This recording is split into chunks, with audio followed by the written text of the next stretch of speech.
Hi everyone, and welcome back to another video, and today we are going to be talking about planning the creative for a photo shoot. This leads on from my last video, which was about building a visual concept for a release. We have now veered on to photo shoot. If you are new here, please subscribe and join us. I make videos regularly about branding, marketing, social media, visuals, aimed at helping independent music artists. So if that is useful to you, then please stick around and join us. Hello, super quickly, it's editing me.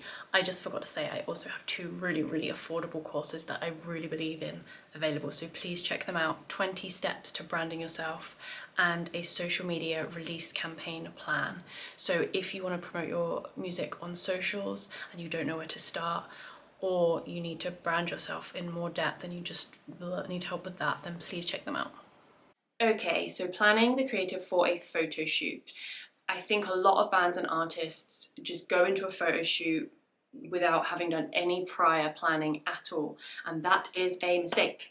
It is all about the concept and the planning and the research that goes in beforehand. That is what will get you the best results, obviously, as well as having a great photographer and implementing it well, but so much of the work is done beforehand, so do not miss that out. So first of all, you want to consider the purpose of the photo shoot, because you may be doing a photo shoot for press photos specifically, or for an interview or something else. Consider the purpose and what you want to get out of it. That's the main thing. If you are doing it as part of a release, then please pause this and check out my previous video, how to build a visual concept for a release first, because that is the initial work you need to do before then coming on to the photo shoot. So that's for if this photo shoot you're doing is for a release that you're releasing, a song or an album that you're releasing, and you need a photo shoot. Okay, so once you have your visual concept and that foundation down and that work is done, then we can move on to planning the creative for the photo shoot. First of all, consider the concept. What is the concept for this photo shoot? What is the theme? What is the core of this photo shoot? It could be really, if you're releasing a single, it could be very much mirroring what is going on in the song. If it's for an album, it could be a little bit more abstract. Either way, it doesn't matter, but just what is the concept of this photo shoot? What story are you telling? What is the mood?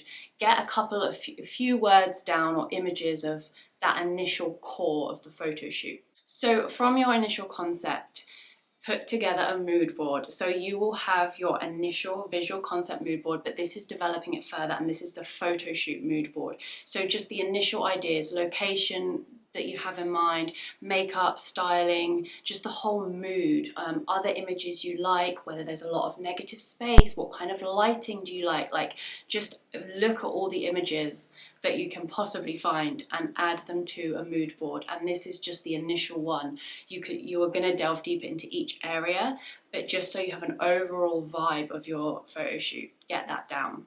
And then look at different photography styles. So get on Pinterest and figure out, because you're going to have to find a photographer. And when I say that so much of the work is in the research and planning, it's because you need to be able to go and find the right creatives for your project. And photographers vary a great deal in style. They vary a great deal from really technical to then more creative, who want more creative control. So you need to know how to find the right one for your project. And by doing that, it's doing this initial work and figuring out, right, we want someone of this style, we want them to have no creative input or a lot of creative input. If you're watching this video, you most likely want to have a lot of the creative input yourself, so you need someone who is happy to take your guide and run with it and put their own stamp on it, but also take it further in the direction you want to go in. There'll also be photographers with different strengths. So some will be really strong in studio, portrait style photography. Some will work much more on location. So again, doing all this research beforehand, you need to do that before you can find the right photographer. So photography style, so look at different styles.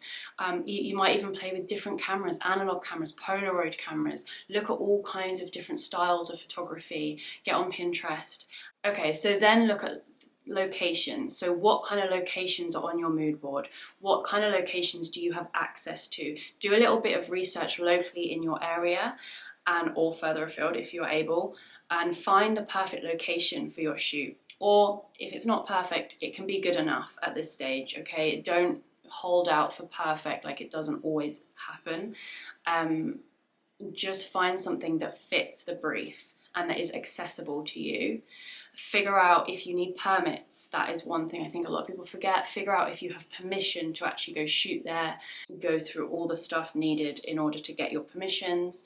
And then also go to the location. Go to the location before the shoot just to suss it out at least. Take a few photos on your phone, just get an idea of the different areas you can work with, because you're going to go home and then forget the majority of what is at that location. So just go and capture as much of it as you can so you can then come back and work further on what kinds of shots you might want to do. So definitely a test shoot at the location is ideal. Then consider lighting. So look at your initial mood board and see, okay, are we looking at like, you know, a dark kind of photo with a spotlight? Are we using natural light in like nature? Figure out what kind of lighting is, you know, is running through your ideas and how you can actually implement that on the shoot. Again, this very much links to which kind of photographer you're going to choose. Then you've got styling and makeup. So consider, again, look at your board. What kind of styling? Go deeper. Each band member is going to have probably multiple outfits if you're going to do a few different looks. Consider hair and makeup. Can you do that yourself? Do you need to outsource? And again, just research what you want to do. Some things will always change on the day, but the more prep you can do beforehand, you're going to be so chuffed with these images, and they're going to really reflect your release, reflect your music, and reflect the concept that your initial idea was birthed from. So put in the work, make sure you know what you're doing, hair, makeup, styling, plan it all beforehand. So you can have your initial mood board and then you can go into further detail. So you'll have one for hair and makeup, one for lighting, one for location, one for photography style, and then you can add more if you need to. So just delve deeper into each of those areas. Then consider poses and facial expressions. Now I always say this, but it is so crucial. Do a little test shoot just at home. Don't worry about any of the creative, but do a test shoot solely for expressions and poses, because if anyone in your band or if you as an artist aren't comfortable in front of the camera, that will show. And by testing facial expressions and poses, you will be able to find something that works for you. I have known artists that have always done this, or always stood the other way, or look at Sia, who wears a wig and, you know, hides her face. Like, there are always ways that you can work into your visual brand if you are uncomfortable. So definitely test that and figure out whether you like, you know, certain camera angles or facing certain ways. You will find something that you like and probably something you don't like, so you know to avoid. It just helps when you get in front of the camera with the photographer, you know, boom, not to do that, yes, do that, and it will help you feel more comfortable and get better results in your photos. And then this isn't for everyone, but maybe props. You might be using some props if you're a very visual heavy brand, or if your concept is very deep and narrative and there's a story to it, then you may use props in your photographs. So go on another board for that and just look at different, you know, different styles, and it could be anything, props really. Just put together a few ideas and the style of each of the things, so you have an idea of what you're looking for, and obviously source them way before the day of the shoot. And just remember, if you put the time into this planning and research, you will be more pleased with the results, because it will be a whole project in itself. It's not just, oh, let's take some photos to go with my music. The real thought has gone into it, and that will show. This is how you start to develop a real strong visual brand. Every time you do this, you're going to learn from the previous shoot. Oh, that worked really well for us. Let's do that again. Let's take this element forward. And that's how you start to carve your own distinct style for imagery and visuals.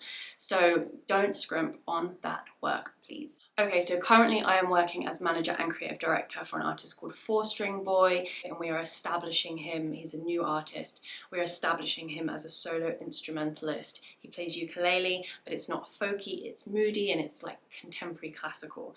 So I'm currently working with him, and I am relating these videos that I'm doing at the moment to what we're doing with him, so you get like real life examples.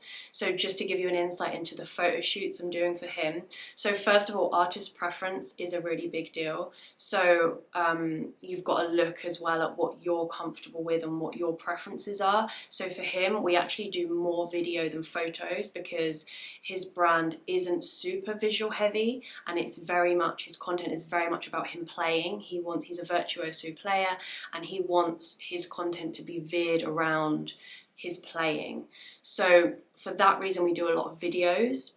So obviously you'll take, like for an artist like Melanie Martinez, there's going to be a lot of visuals, there's going to be a lot of imagery. So again, look at where you sit on that spectrum, like how visual heavy are you, how important are photos to you, because you can do more or less considering your preferences.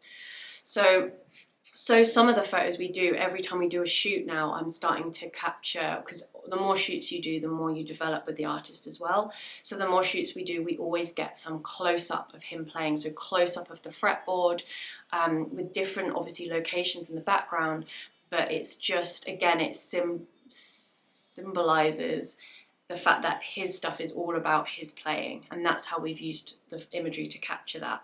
So just consider your own preferences as well. Don't feel like you have to do this massive shoot and you have to do one a month, because, you know, I've talked about it. It's your own preferences and how it fits with the content you like. So in terms of photography, we're keeping it quite real. He doesn't like super arty, like abstract kind of shots. He likes just crisp, clean. We use a really basic camera, just crisp, clean, and we use natural light. So that's partly due to preference, partly due to our own resources. For the album that's coming up, we're doing a lot of shoots for it, video and getting a couple of images as well. And for each shoot, we're doing it in a different location in Denmark. So location is quite important for us. Out of all those factors I mentioned, location's a big one for us because we live in Denmark and we're having that Danish influence come in. So we want to either capture Danish architecture or a space in Denmark within each shoot, within each video. So the lighting will always be just natural lighting. Everything's going to be shot outside. We're not doing studio stuff. It's all about the location.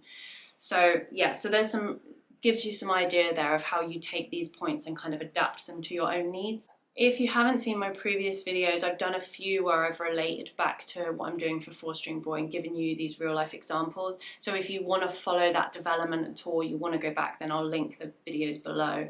But other than that, I hope this was helpful and I will see you next time. Bye!